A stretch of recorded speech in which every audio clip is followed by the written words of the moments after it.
So it is so nice and such a privilege to have a fellow surgical oncologist here. That doesn't happen to me a lot. And I'm so excited to share you and your story with my audience. So why don't you start us off in like, how did you get to be a surgical oncologist? Is this something, did you always want to be a physician?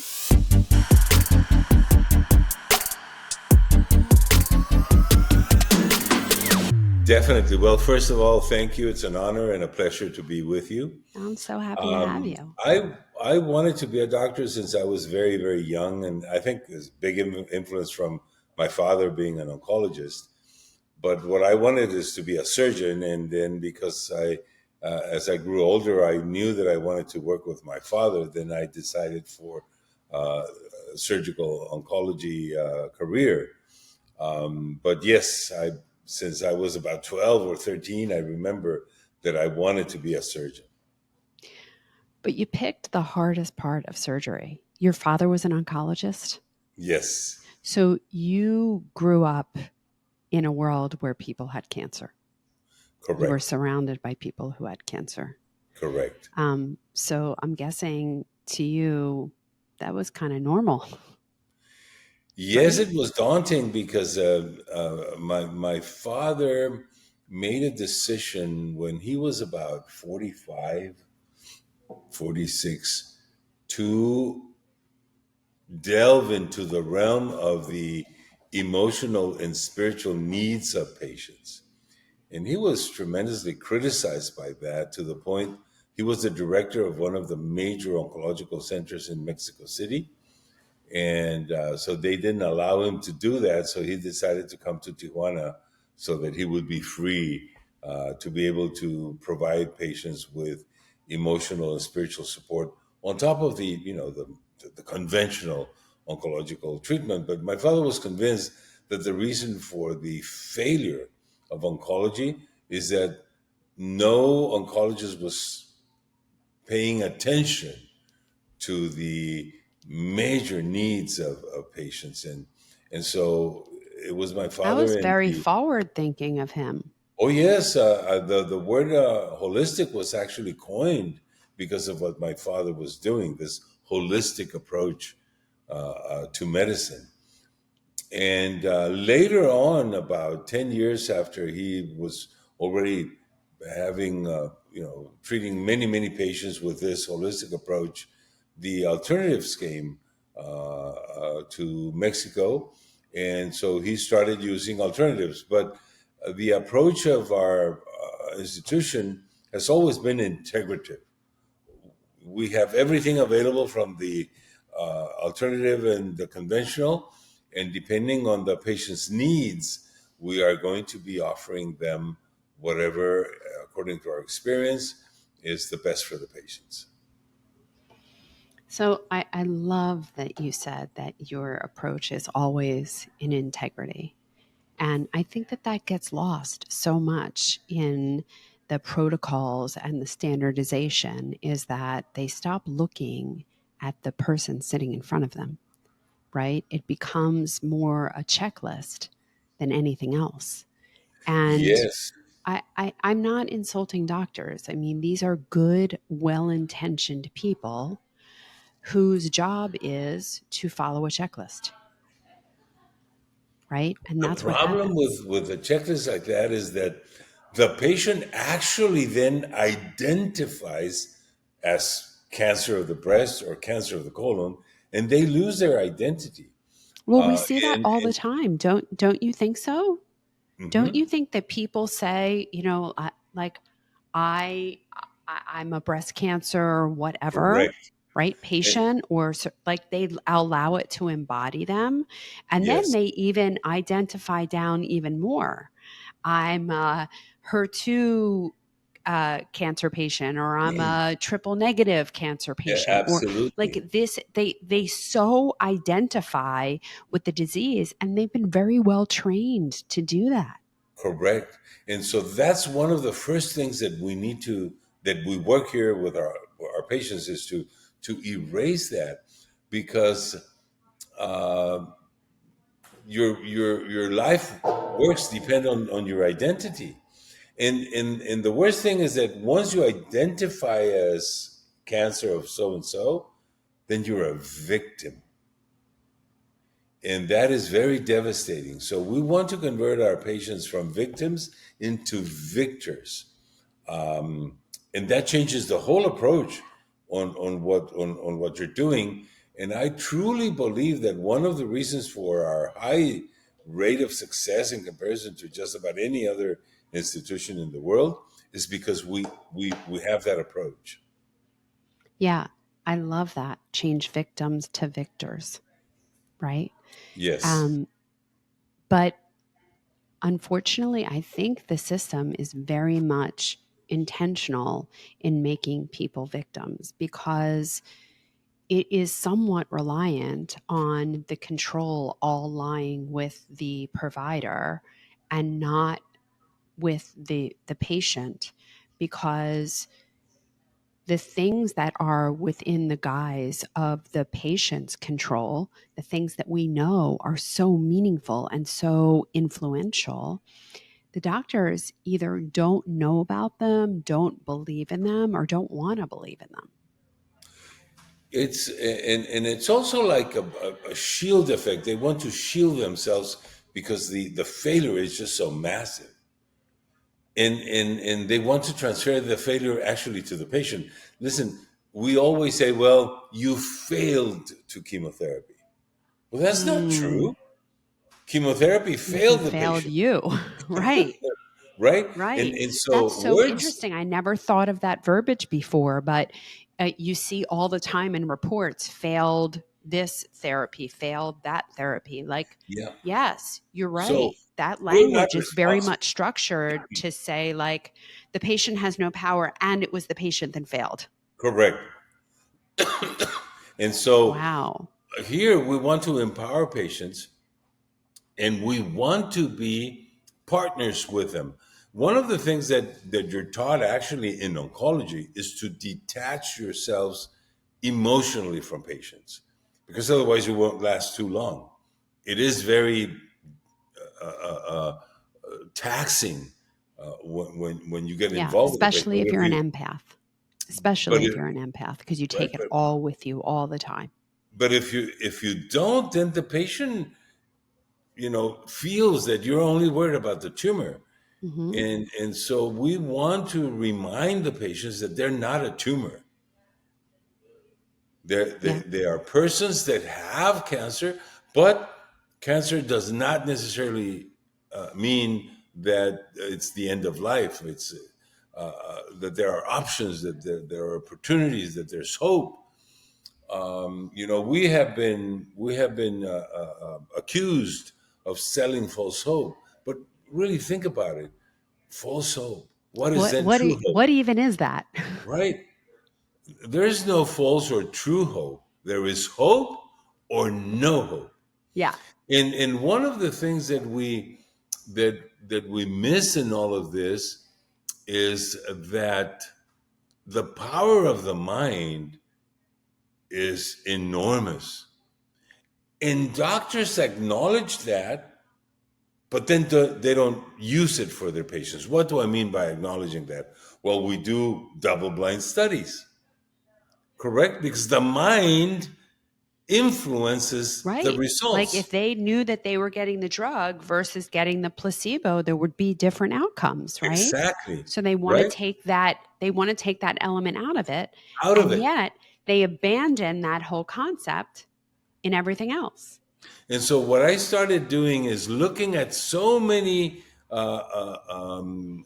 publications, and in most of them, maybe just 51%, but maybe a little bit more, the placebo is much better than the drug.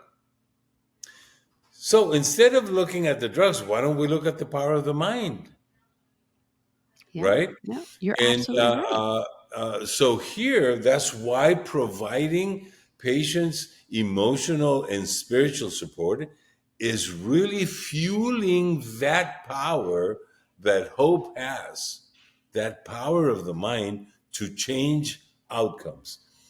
And Yeah. so that's in my view, one of the most important things that my father began in the early 60s and that we've worked on.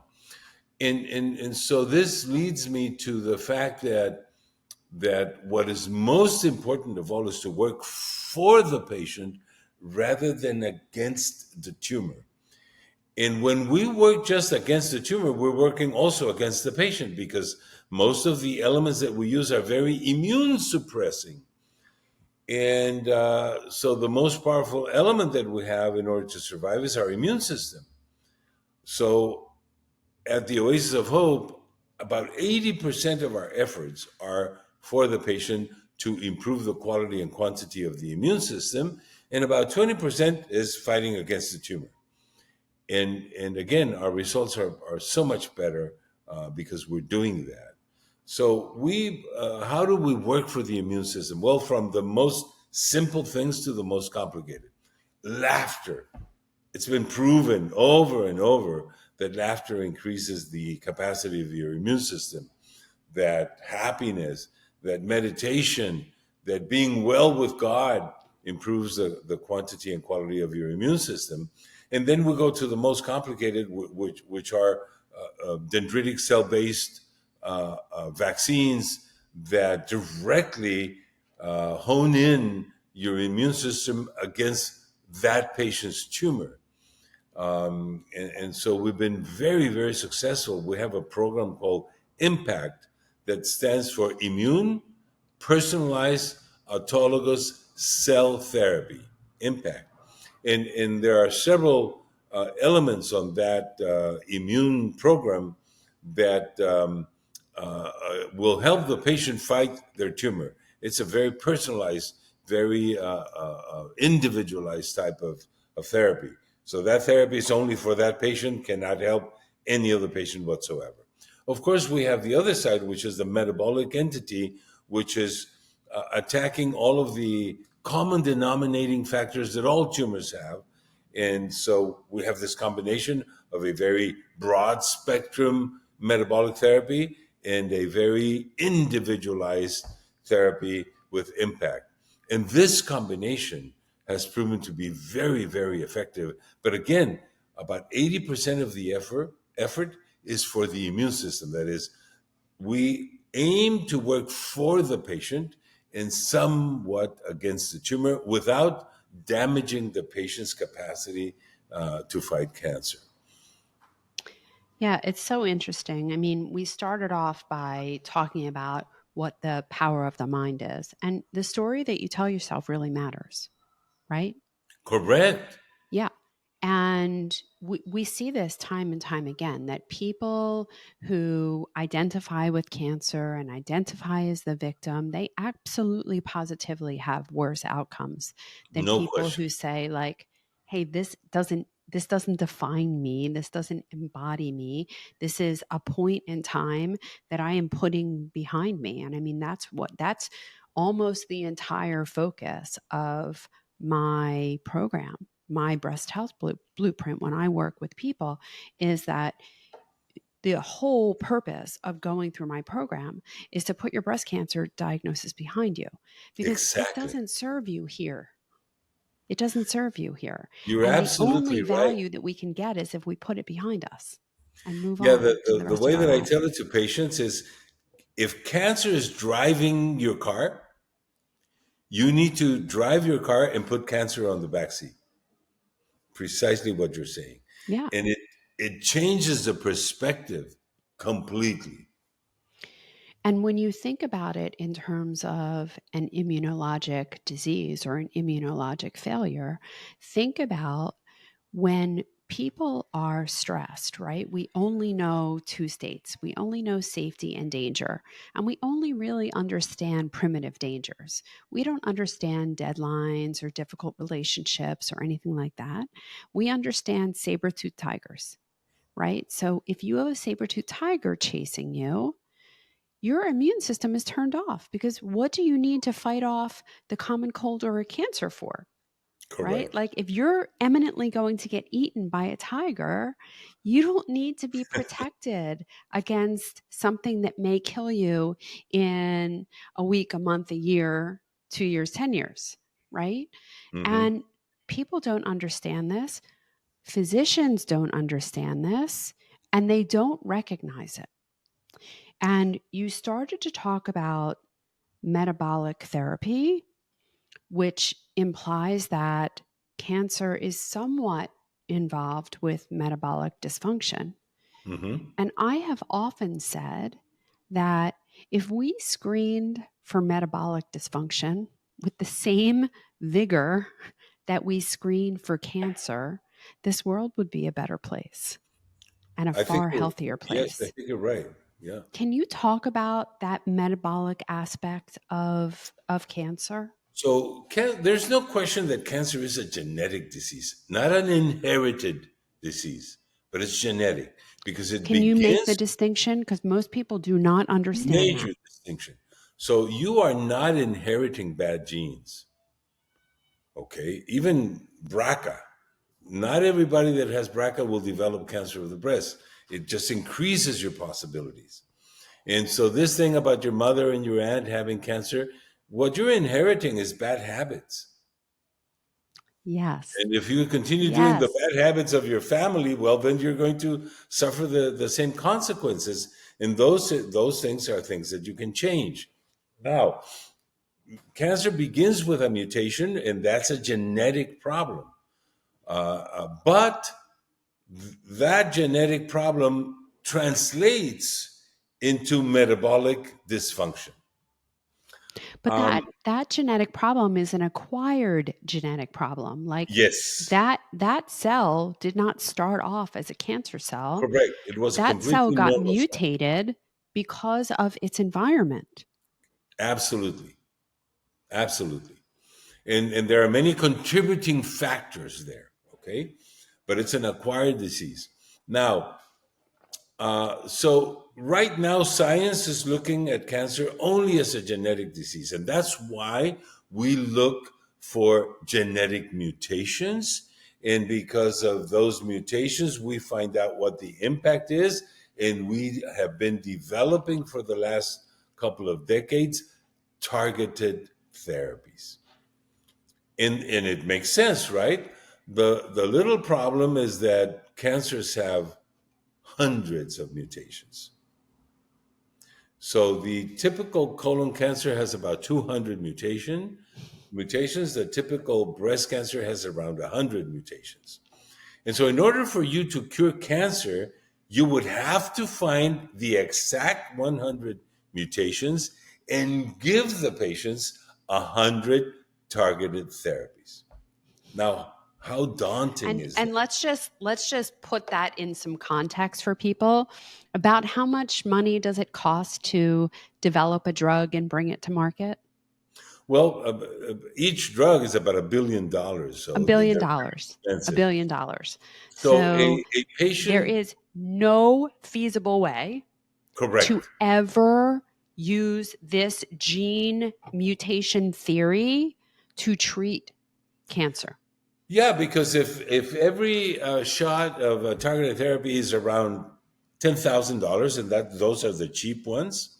So imagine if you're taking every 3 weeks 100 of them. It's $1 million every 3 weeks.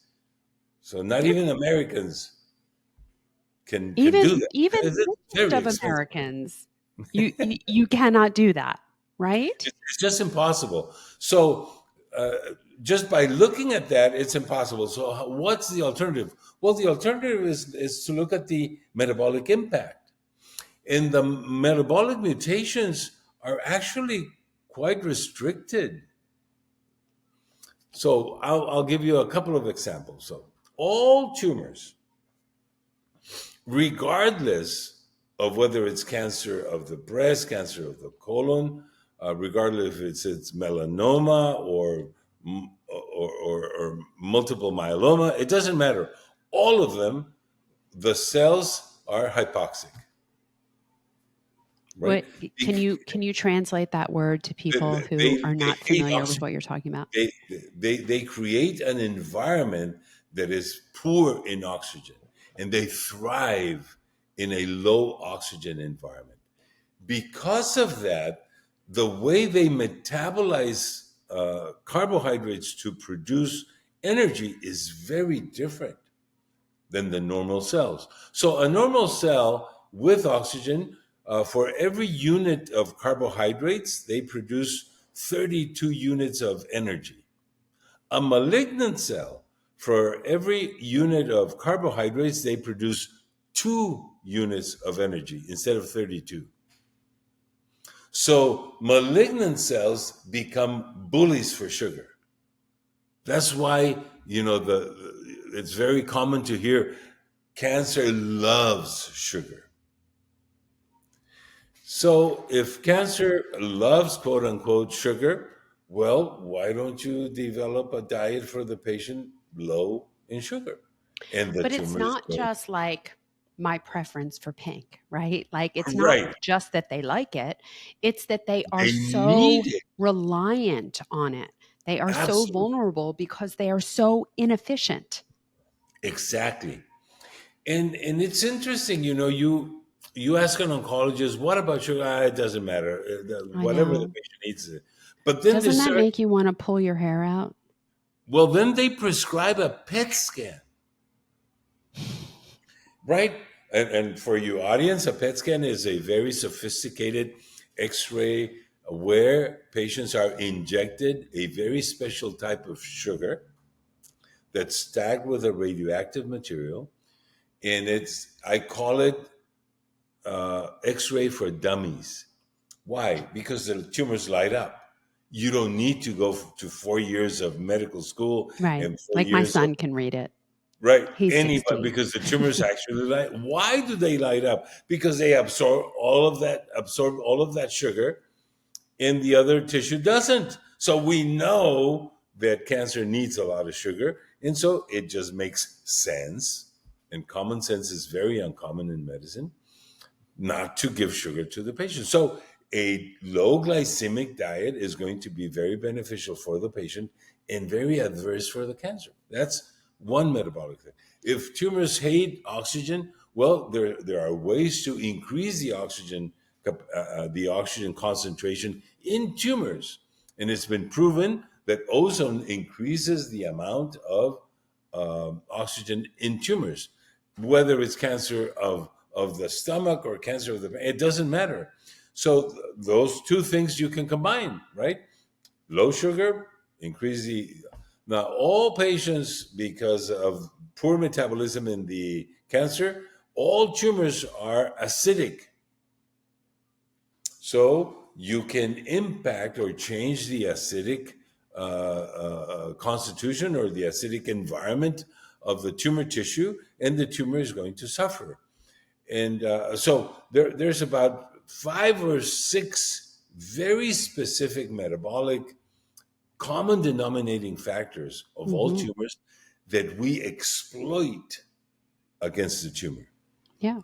very efficiently. And Yep. then Are you ready for a breast cancer screening revolution? Well, I'm thrilled to introduce to you a breast cancer screening tool that I have only recently learned about, but I have universally adopted. This is the ARIA test. This groundbreaking at home breast cancer screening test is one that I believe will completely change the game. So imagine a screening test that's as simple as shedding a tear, because that's ARIA. It's a non invasive, convenient, and perfect for all bodies and all breasts. Dense breast implants, no problem. ARIA makes it clear for everyone, even women as young as 30. ARIA is backed by over a decade of clinical trials, thousands of samples, and it's developed alongside top breast health experts. Here's how it works. You collect a tear sample at home, and then ARIA then analyzes it for protein biomarkers that can signal early breast cancer. And the best part, you get a consultation with a breast health specialist to review your results. Now, ARIA isn't replacing breast imaging. I am using it alongside QT. It's complementing it and giving you a fuller picture of your breast health.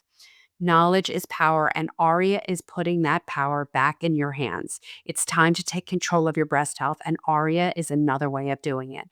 Go to aria.care, AURIA.care, and use my code Dr. Jenn 20 in capitals, DRJENN 20 to get 20% off. Back to our show. Top I of it, want to go back to the low glycemic thing, because I think where a lot of the misinformation around diet with cancer is born out of the fact that certainly in the conventional medical and the conventional medical oncology world, but probably in the cancer world in general, there is an association between cachexia, which is the end stage of cancer where people are hyper metabolic and losing weight. We know we associate weight loss with cancer wasting, with end stage disease, with terminal disease, and we extract that to apply across the board. But the truth is, in my world, most women, not all, right? Not all, but most women who get a breast cancer diagnosis are either overweight or overfat. And the best thing that they can do is weight loss. And correct. yet they're getting this messaging, this toxic messaging from their medical oncologist not to lose weight, because the medical oncologist is stuck in that picture of weight loss equals cachexia or cancer wasting. Yeah, but that's also a misconception, because the percentage of cancer patients that develop cachexia is very low. Very And low. cachexia is a major problem. I mean, cachexia can be worse than cancer. But I mean, when you manage this correctly, you are not pushing a patient into cachexia by lowering the amount of glucose that you are providing. That, you see, lowering the amount of glucose does not necessarily mean avoiding calories. There are many wonderful foods that are low glycemic that have sufficient calories to maintain metabolism. So our diet here And I is think very I think that that is also a fundamental misunderstanding.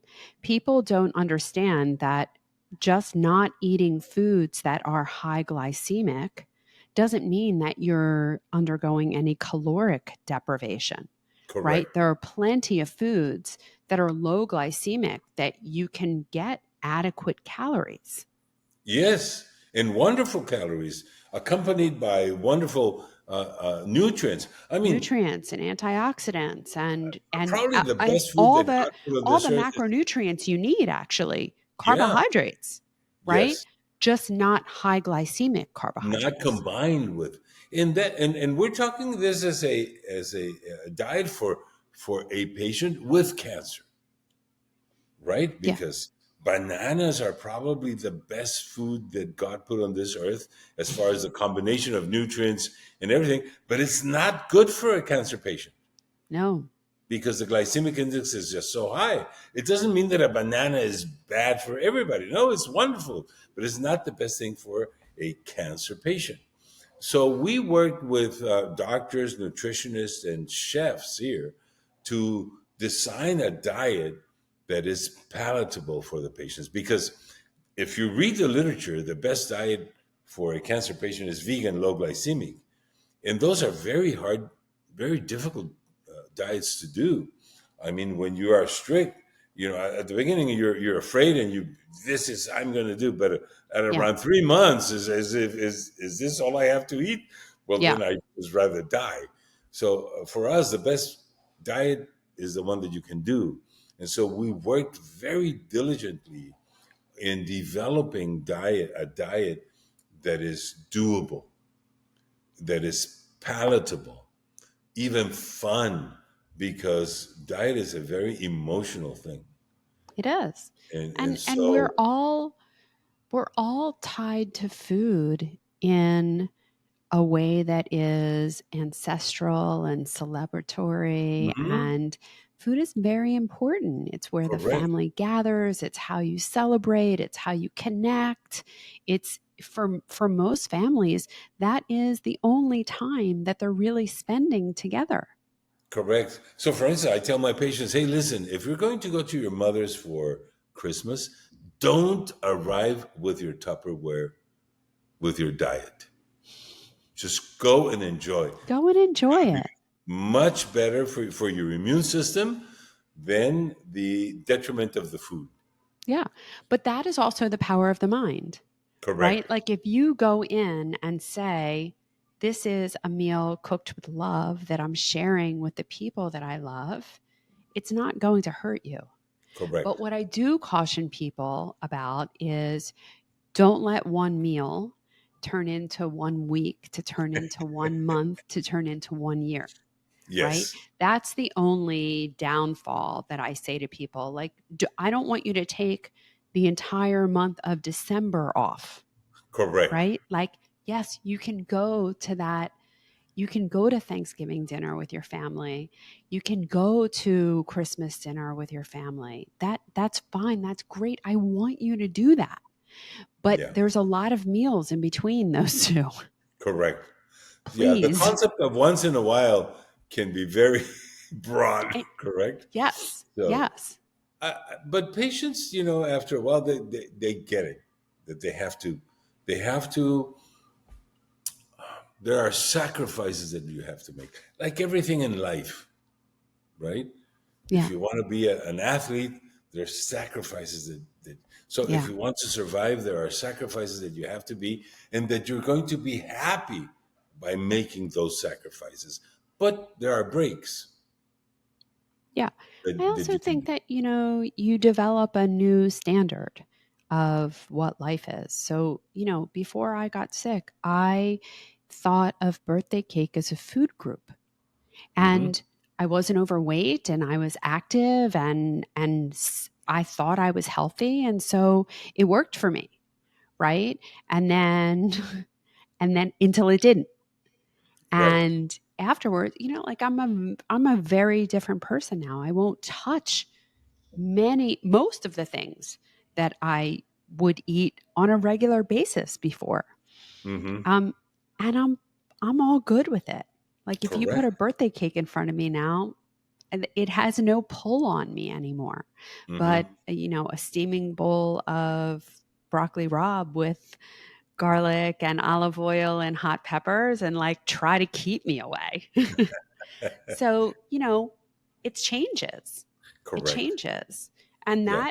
that comes down to new habit building. But Yeah. that's also the power of the mind, right? The story you tell yourself Absolutely. matters. And you see, every time you're making that sacrifice, that now it's not a sacrifice for you anymore, you are actually feeding your body with the sense that you see, there's a communication between us and our bodies all the time. And the message is, I'm willing to make this sacrifice for you. And the body will appreciate that, Hmm. responding with a very positive and strong immune response. So and these are things that we make the patients aware of that, because you usually don't think about that, right? When you pick up a cigarette and you have cancer, it's like the body saying, well, what is it? Do you want to save me or kill me? Make a decision. And so the body will appreciate all of those sacrifices that you do to keep the body safe and healthy. Yeah. So we talked about three of those metabolic factors. We talked about a low glycemic diet. We talked about increasing the um, the amount of oxygen that the around the tumoral environment, using ozone. We talked about all tumors are acidic.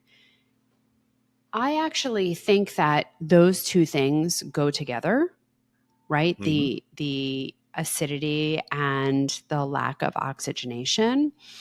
And I think this is a little bit where sitting is the new smoking comes in too.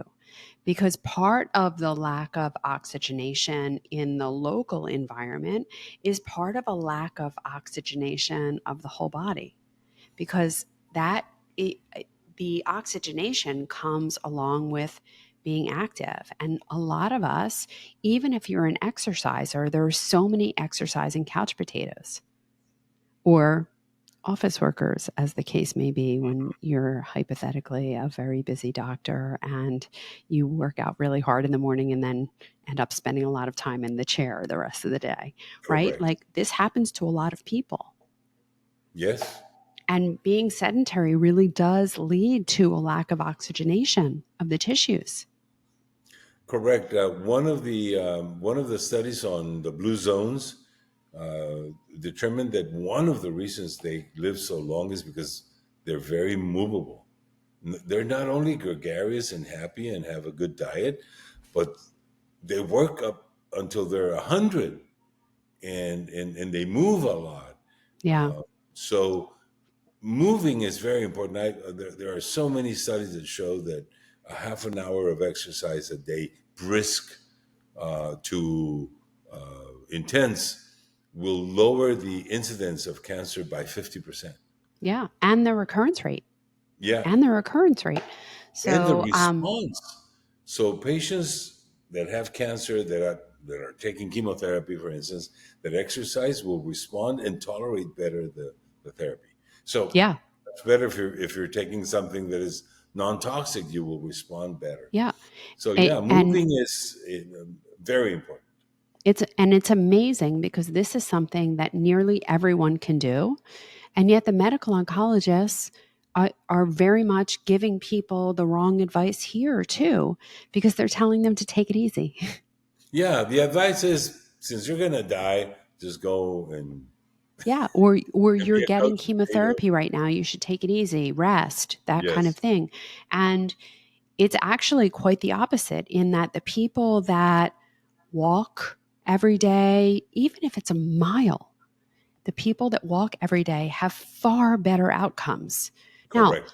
you don't have to be training for a marathon, and I don't recommend that you train for a marathon, Yeah, but that being active and moving and exercising during and after treatment goes a long way and makes a huge difference. yes, And I think Kelly Turner really captured that in her second book, because when she did Radical Remission, for whatever the reason, that element was left out of the things that people who made radical remissions had in common.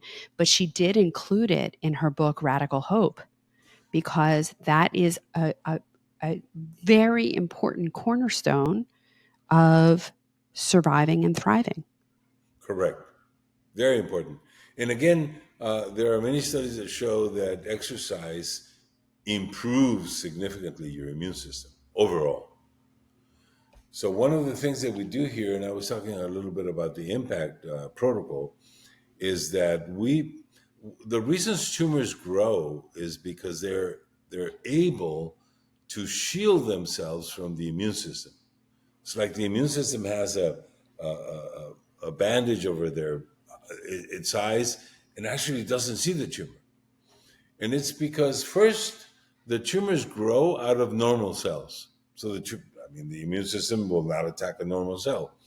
And then the tumors, with certain chemical changes, they recruit immune suppressing factors and immune suppressing cells that will not allow the tumor to attack them. So what we do here with our impact protocol and several, the impact protocol has several branches. We want to take that shield off the face of the immune system, the eyes of the immune system, so that the immune system actually sees the tumor and is able to remove those obstacles and attack the tumor. And this is what the so-called dendritic cell vaccine achieved. And this was developed actually in America. to the point that in 2011, the inventor of this was received a Nobel Prize. And yet it's not available yet in America, and the patients have to come to Mexico. Why? Well, because in America they want to convert this into a drug, and that's what, and it's not going to work because this is a very individualized protocol, and there's no money to be made when Yeah, you are making because it can't be massively rolled out. exactly. And but it's very effective. So dendritic cells are very important, and they actually kill nothing. But the name is antigen presenter cells. So what they do is that they determine the foe, and they choose the element of the immune system specifically designed to attack that foe. So if it's a bacteria, it's going to call on certain white cells. If it's a chemical, it's going to allow for other elements of the immune system to go and resolve that issue. And for cancer, our immune system has what are called natural killer cells. Those specifically kill tumor cells and viruses, nothing else. Yeah. And so when you're able to present that antigen to the natural killer cells, they'll go and attack it. Otherwise, they won't. And so this dendritic cell vaccine opens the eyes of the immune system against the tumor in a very specific way. So it's only for that patient and for that tumor. Okay?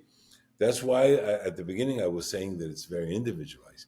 Now, there are some variations in this. So we can do dendritic cells, but we can also expand. Now, expand in immunological terms means like cloning cells. So we obtain, for instance, 100,000 natural killer cells, these cells that are very specific to kill cancer, and we expand them to millions, 10, sometimes 40 million. And since these cells are only designed to attack tumor or viruses, when you put them back into the patient in this massive amounts, they just go and attack tumor cells wherever they are. Now, we can then present the antigen to the dendritic cells and to the natural killer cells at the same time.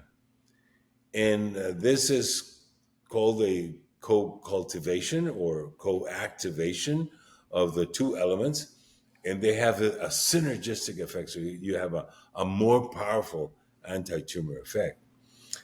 We can also expand only natural killer cells. This is a more complicated process in the laboratory, and it's time consuming. You need about 3 weeks to do that, but when it's possible, it's just wonderful. Then the most one of the most or easier elements to do is what are called lysates. So we get a malignant cell either from a tumor or from circulating tumor cells, and we obtain a vast amount of antigens, just the pure antigens, and inject the antigens back into the patient. Now, this is the closest So to a that's like a vaccine. vaccine. Correct. And then all of the dendritic cells that are circulating will be activated. And the most potent part of impact is what are called tumor infiltrating lymphocytes. This is the most complicated immune therapy that we have. And it's complicated because you actually need fresh tumor tissue. So you need to operate on the patient, remove, let's say, a lymph node that's large enough. It has to be at least 1 gram in weight. And from that, we obtain tumor infiltrating lymphocytes. What are those? Those are natural killer cells that were able to break all of the barriers and get into the tumor. So those guys need no presentation, no activation, nothing.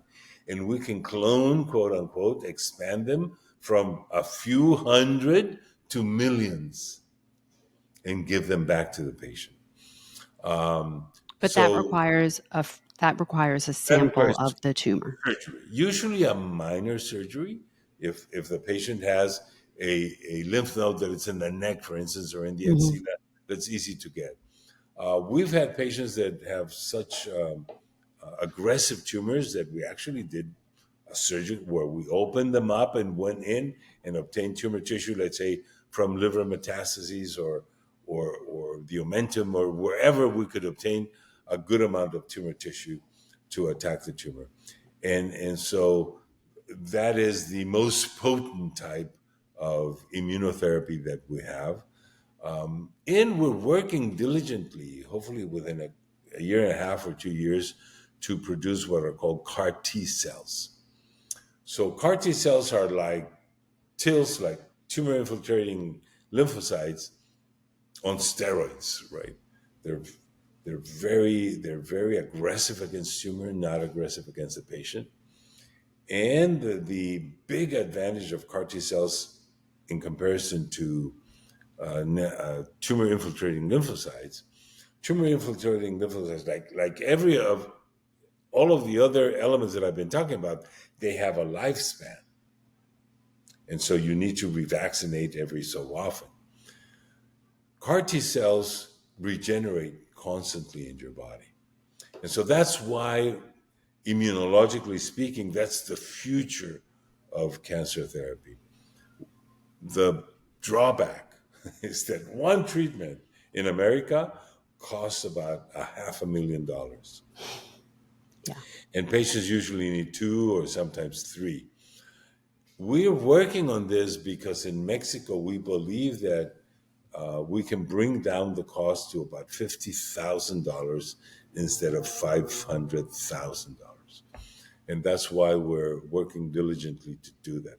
Our Yeah. personnel is prepared to do that. It's a very sophisticated protocol, but the equipment, the devices, I call them the toys that you need to do are very expensive. And so we're putting money in our piggy bank. And once we have the money, we'll obtain those apparatuses and start doing CAR T cells. So that's in a nutshell our Yeah. immune program, our impact protocol So at the Oasis. these are very, very specialized therapies Yes, that are not going to be realistic or affordable for most people. But I still think that there are so many things that most people can do and can easily do to improve their outcome and even reverse their disease oh yes, for many, many people. no So question. we've spent a lot of time talking about the different immune cells, and we do talk a lot about natural killer cells, right? Natural killer cells have a huge role Yes, in the tumor reversal process. And so many people have a depletion of their natural killer cells, correct. right? Why Because do otherwise natural they killer couldn't cells get develop cancer. depleted? And how can people help to increase their natural killer cells? So again, studies show that exercise increases natural killer cells and increasing the amount of fruits and vegetables that you consume in a day. So there are studies that show that 5 portions of fruits and vegetables will reduce the incidence of cancer by 50%. And that's because they improve the immune system so much. Even if you change nothing about your diet. So there are studies that show that people continue eating junk food and everything, but just by increasing the amount of fruits and vegetables, they Yes, we lower don't the want to disease. encourage more junk food, though. No, what No, but happens I hear you. is that once you start that change into fruits and vegetables, people don't stop. It crowds out the junk. It Correct. does. For sure, And true. and so it's very difficult to find somebody that just decided to eat more fruits and vegetables and continue smoking and doing all the bad things. Okay, Hmm. but the studies show that just doing that is powerful. So imagine if not if you all also do away with the junk. junk. It's going to be much better for you. So happiness also increases the amount of natural killer cells. So being happy, being positive, is Laughter. very, very important. Very, very important. So there are things that you can do. Now, on the impact therapy, yes, they're expensive, but nothing like chemotherapy. Nothing like many other therapies that are available to patients. So, yes, they're what happens, especially for Americans, is that because insurance companies do not pay for them and it's out of pocket, well, then they seem very expensive because chemotherapy would be quote unquote free, but it's of no value to you or it's going to kill Right. you. Right. I think, um, there's there's so much. Um, when we talk about where all the money is going for cancer research, and there's this perception that it's going to these companies who are developing cures for cancer, and it's like a ridiculous notion. Like there is no drug ever that's going to cure cancer. No one drug that's going to Correct. cure cancer. No one drug that's going to cure breast cancer or colon cancer or any cancer.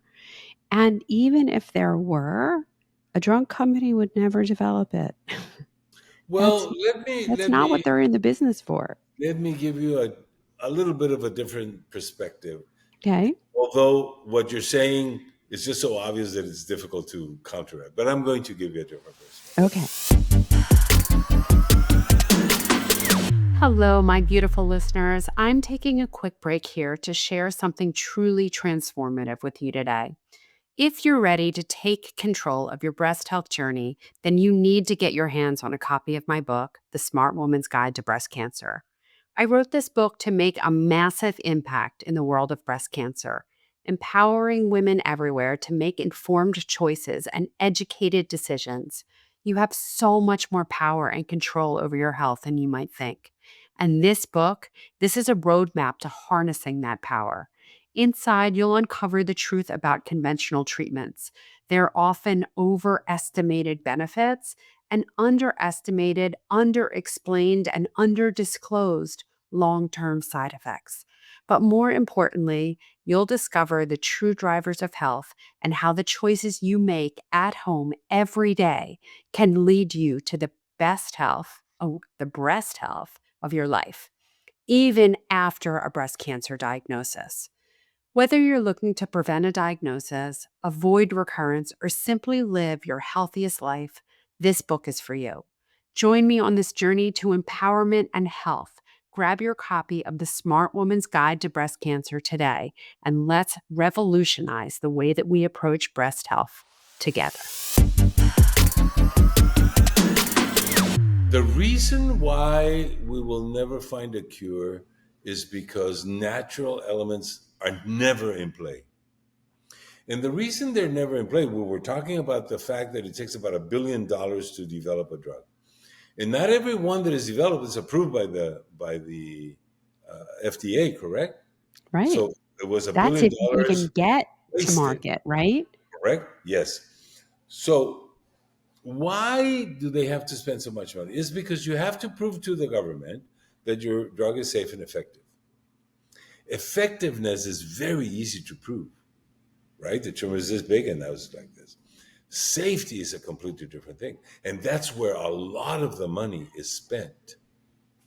And so this began in the 60s. And so what the industry said to the government, you're going to make me spend so much money. How are you going to protect my investment?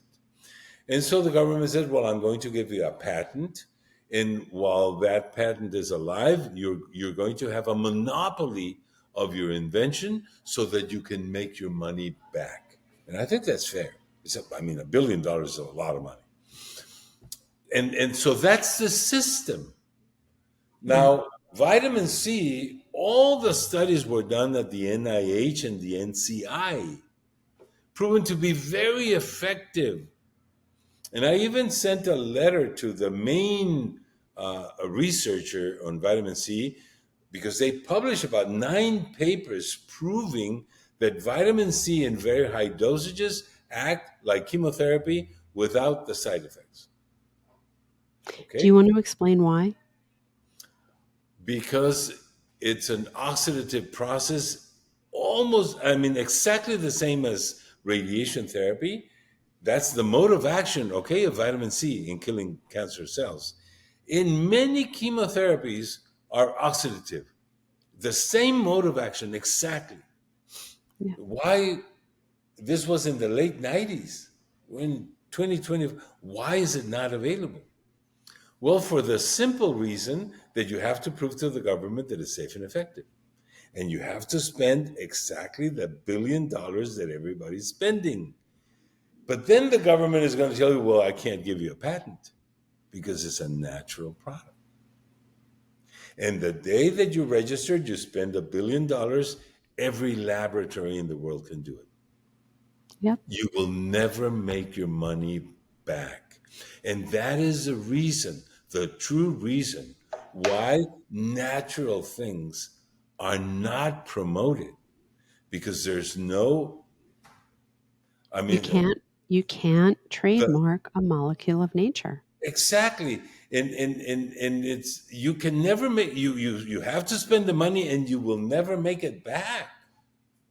Yeah. It's not an investment. Yeah.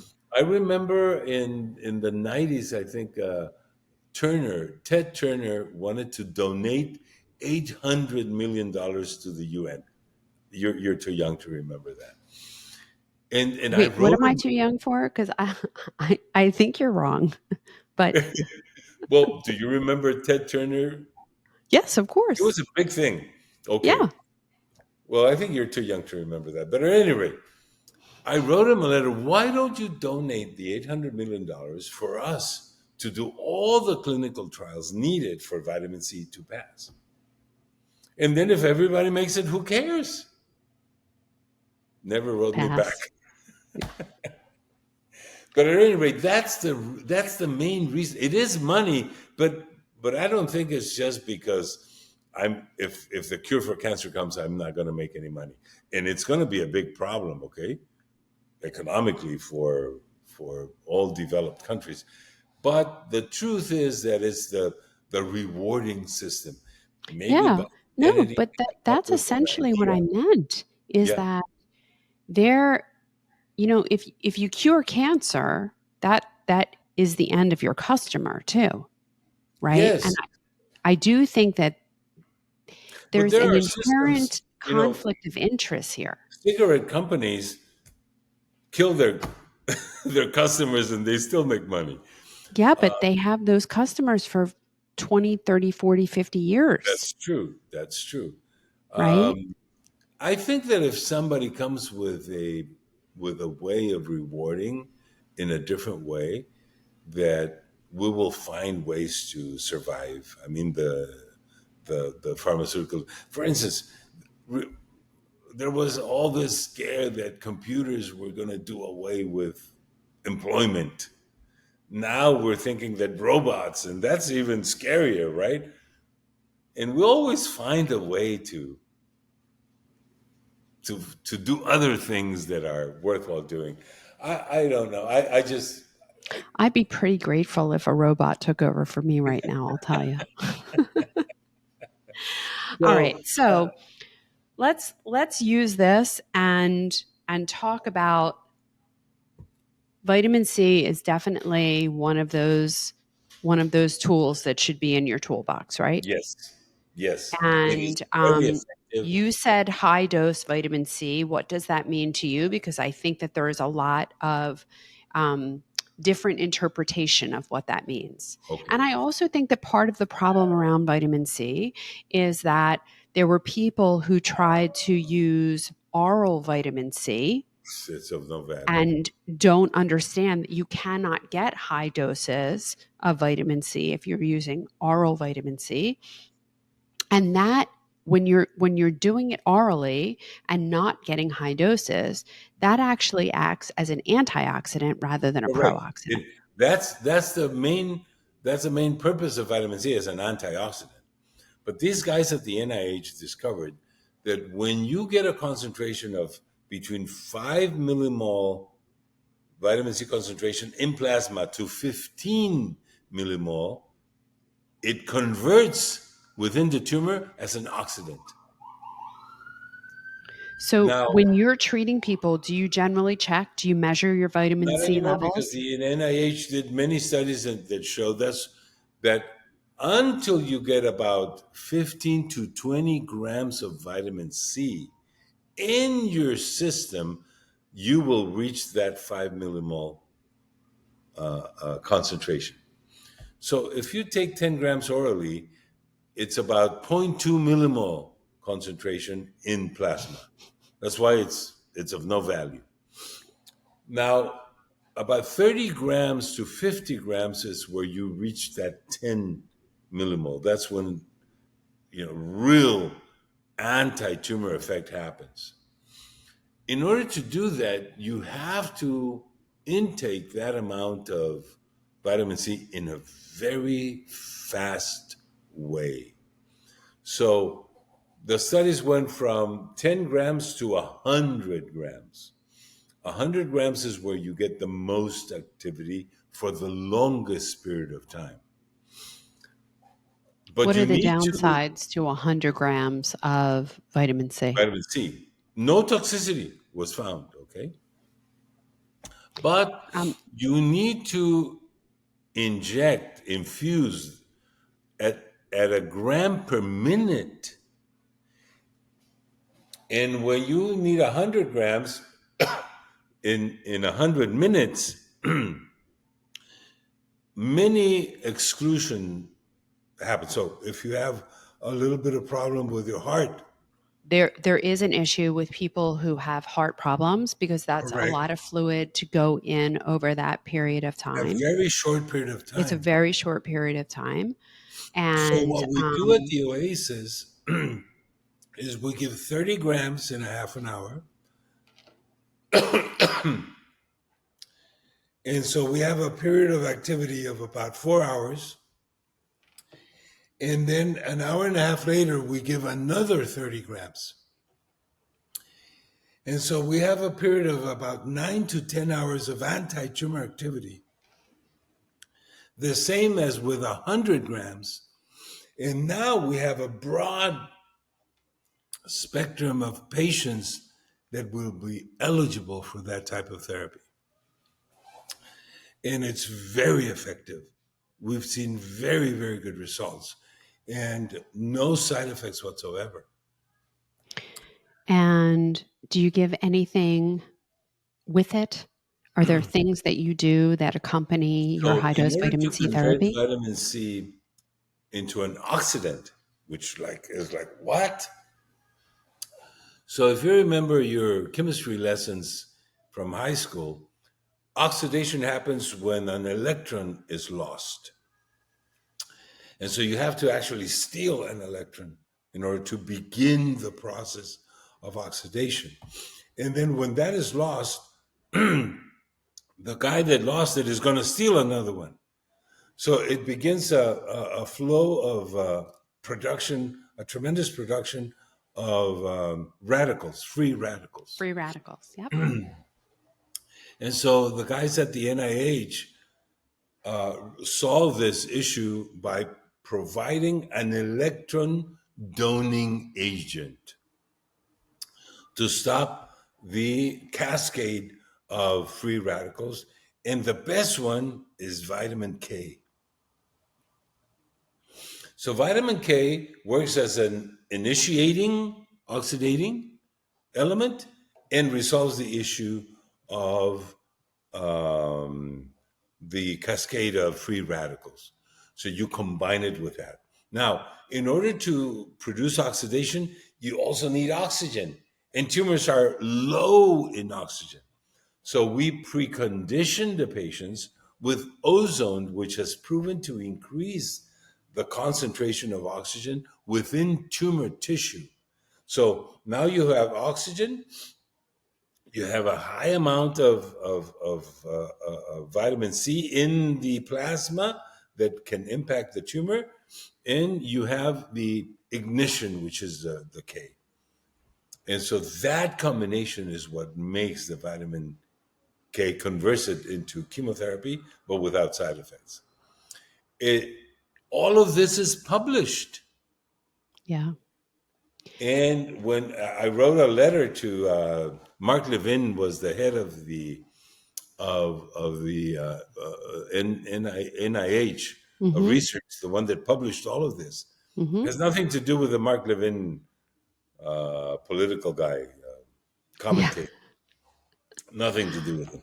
It's a completely different guy. He was flabbergasted that we were going to be able to do this in Mexico. Just so happy, to the point that he wrote a letter to us endorsing our protocol, so that when we went to the Mexican government asking for permission, they looked at the head of the NIH. I mean, how stronger an endorsement. So it was wonderful. It wasn't actually Mark Levin; it was his assistant, but it was good enough. So that's why we're able to do it in Mexico. And now many people are doing it in America. There are so many. I've heard patients of mine. Oh, we're doing vitamin C. So how many grams? We're doing 50 grams, and how long? In 4 hours is good for nothing. Yeah, you'll never get those 4, 5, 10 millimoles concentration in plasma. So a lot of people don't know what they're doing. All of this is, but we publish our protocol for anybody to do it. But it's wonderful. Yeah. Um, I recently read something, I think it was by Chris Work. Do you know Chris? Mm-mm. No. Um, he is a colon cancer survivor, and his platform is called Chris Beat Cancer. And he's talking a lot about ivermectin and fenbendazole, mebendazole, and the fact that it is actually leading to more aggressive disease and recurrences. So I was just wondering what your take is on those drugs. Fenbendazole is leading to the increase of some diseases. Yeah. So what he's saying is that even if you get a response in the beginning, it's Uh, leading to rapid and aggressive recurrence. wow. No, never heard of that. It's not part of our protocol, but I read quite a bit on fenbendazole, because it's been in the market for a long time, and there are some reports published in the literature about the Hmm. anti-tumor effect, but never heard that it could lead to early and more aggressive recurrences. I'll look Yeah. into it. I have Yeah, no I mean, the statement that I saw from him, everything that he referred to were animal studies, which I'm not a huge fan of animal studies, certainly not in the context of influencing decisions that I make, because we often don't behave the same way that animals very do true, and don't very true. respond the same way. Um, are there other kind of off-label pharmaceuticals that you do include in We your have several. So, for instance, Celebrex, which is an cocktail? used for anti-inflammatory processes like arthritis, but it's proven to reduce the proliferation of malignant cells, because it's a COX-2 inhibiting agent. Mm-hmm. And so it has a powerful anti-inflammatory effect, and that is the reason why it can be good for cancer patients. Another one that we use is cyclophosphamide. Cyclophosphamide is a chemotherapy. We use it in very, very low dosages because it reduces the amount of T regulating cells. So the immune system has a regulating mechanism. And when we're trying to boost the activity of the immune system to go and attack tumor, we want a little bit of deregulation. Mm-hmm. So we use this Very low dose. It's called metronomic, a tenth of the normal dose, to reduce the amount of T-regulating cells so that the vaccines work better. A lot of work by Japanese researchers has been done on this, and so it's widely used for that purpose. Another repurposed drug that we use off-label is metformin. Now, metformin is widely used as a hypoglycemic, or to reduce the amount of the glycemic impact in your blood, diabetics, type 2 diabetes. But it's been proven, and there are several publications, that it kills stem cells from cancer. Chemotherapy does not kill stem cells. Radiation therapy does not kill stem cells. There are no studies showing that vitamin C will kill stem cells. I hope somebody does them. These are very complicated studies, but we have no knowledge of that, so we use metformin to do that, and this reduces significantly the possibility of recurrence. I think those are the ones that I can remember right Do now. you worry about blood sugar in people on metformin? If they do you worry about hypoglycemia or anything like that? There are many studies that show that people that do not have problems with high glycemic counts, metformin will not impact, and we've experienced that. But it's a drug that has a high percentage of tendency to provoke diarrhea.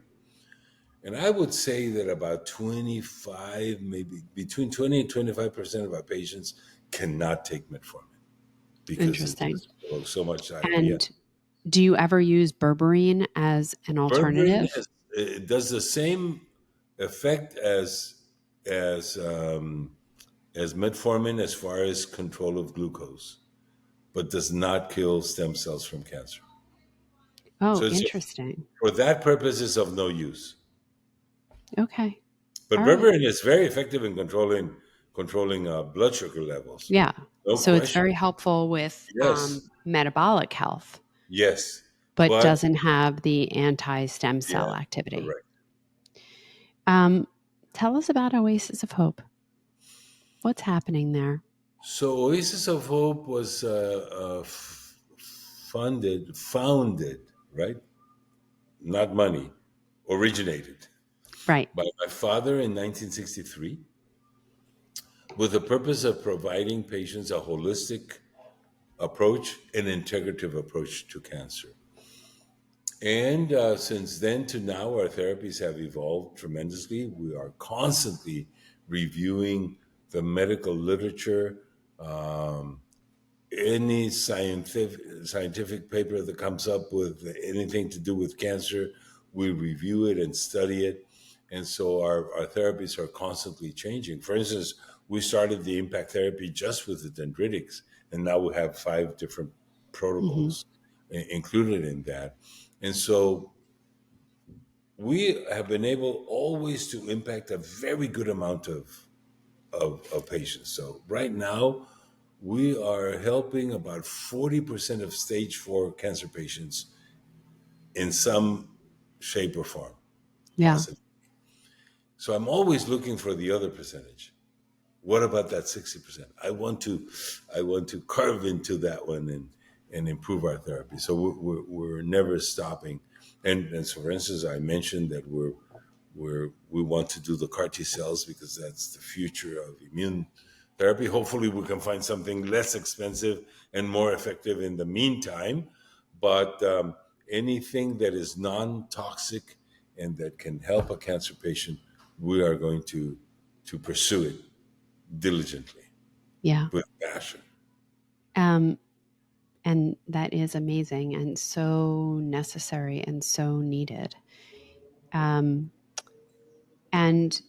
so how are people coming to you? Are they coming to you because they want integrative therapies? Are they coming to you because they've failed other therapies?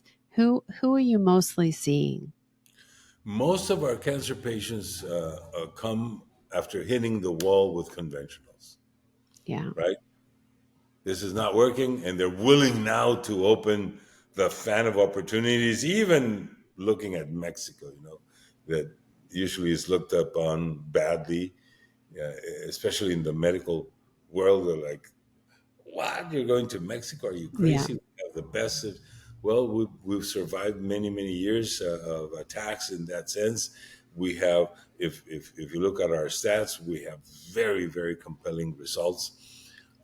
And so most of our patients come after uh, most therapies have failed them, and we have opportunities for them. We do have a small percentage of patients that are well informed, that come Hmm. to us version to treatment, and they fare so much better when they haven't had any chemotherapy or radiation therapy. But we have everything available. There are some diagnoses where straight I put my patients into chemo. For instance, lymphomas. Lymphomas, even in very advanced stages, have a higher than 90% success rate with Yeah. chemotherapy. So Yeah. I'm not looking for an alternative there. But I will support them with our therapy and precondition them so that the negative impact of the chemotherapy is lessened and the results are better with less chemotherapy than before. If a patient comes to me with a stage one colon cancer, well, I'm going to recommend surgery because the possibility of cure is Yeah. Because we're 90% not throwing the just baby with out with the surgery. bathwater, right? Okay, Like, exactly. and there is a time and a place. Yes, so we have everything available here for our patients. But most of our patients come here when they sent them to hospice and in spite of that, our results are very good. Um, I have two questions left for you. The first is there has been a breast cancer vaccine in the news of late, and there's a lot of hope around this vaccine for treatment, but ultimately as prevention for breast cancer. Have you read about it? Do you know about it? What do you think about it? Well, it's difficult to me to fathom right now how it really works because cancer of the breast, we just say cancer of the breast, but it's a whole family of diseases. It's a very complicated disease that I don't see how one vaccine can treat all. As a treatment, I have my doubts, but it's interesting. I haven't heard of it, so I'm going to look into it. I don't want to criticize it. It's just Yeah. that it's difficult Yeah. to believe because cancer of the breast is so complicated. For For my part of it, the prevention, study is tiny, uh-huh. and and I think that this whole notion of like one thing that's going to save us all is absurd. It's ridiculous. Yeah. And it's just another way to manipulate the public. So I feel right now with the almost nil information, very skeptical Yeah. Yeah. when And, they're promising.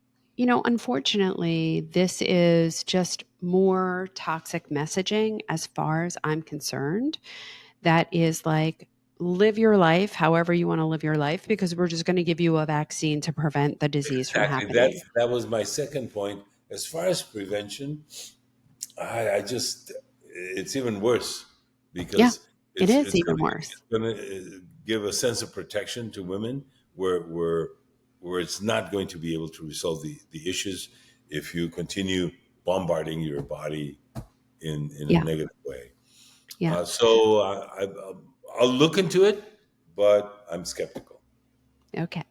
And lastly, what do you wish that people knew in terms of like even in preventing a cancer diagnosis? And if you get a cancer diagnosis, what do you wish people knew? Well, I've written several books precisely for that purpose, and my latest book, The Art and Science of Dismantling Cancer, will give you a very very comprehensive perspective of what I would like people to know. And information is powerful, but nowadays there's so much information that it can be so confusing. And so I tried it in this book to bring down to earth the perspective of so many options that people have to treat and to prevent cancer and to avoid a recurrence. So I just wish that the information would come out in a way that it's digestible, that you can actually apply it. Because there, again, is just so confusing when you nowadays that you don't even have to go to the library and just with one click, there's thousands of ideas out there. Some of them plausible, some implausible, some downright crazy. So my wish is that little by little we can all bring about information that has both sides of the aisle, as you would say in America, in a comprehensible way that people can then make a decision. Because lastly, everybody's going to be making a decision based on what they believe. And that belief is what's going to make the thing work, right? If you are absolutely sold on the fact that chemotherapy is the best for you, well, that's probably going to be the best for you. It may not work for other people, but if you feel that everything in the natural realm is quackery, then most likely it's not going to be able to help you. So if there is information, compelling information, written in a way that most of us can understand, I think that information is going to be powerful for you to make a decision. And why not a combination of things? I was in a medical meet with oncologists discussing our protocol. And so one of the doctors said, well, why don't you make a decision? Do you want to practice alternative medicine or do you want to practice conventional? I said, no, I just want to practice good medicine. Yeah. So I'm going to pick whatever. And so my wish would be that more people would spend time in providing information in a digestible way. And so I can make my book available to you. It's written in a very easy, understandable way. And all of the medical references are there. It's all based on science, but I'm just trying to use as much as possible common sense. Well, we will make sure to put that book in the show notes. And I thank you so much for being here today, Dr. Contreras, and sharing a lifetime of knowledge that you have gained both from your experience and from having been so inspired by your father, who was absolutely a visionary, and you have taken that visionary and brought it to this next generation and expanded on it. And it's really amazing the work that you do. And I know that thousands and thousands and thousands of people owe their life to the work that you do. So thank you, and just wanted you to know how much you inspire me. Thank you very much. It was an honor to spend this time with you. God bless you. And it was an honor to spend this time with all of you. So thank you so much for joining us. And if you liked this podcast, please like it, share it, give us a comment, send it to someone who you know needs to hear it, and know that I will be back next week, same time, same place. It's Dr. Jenn. Bye for now.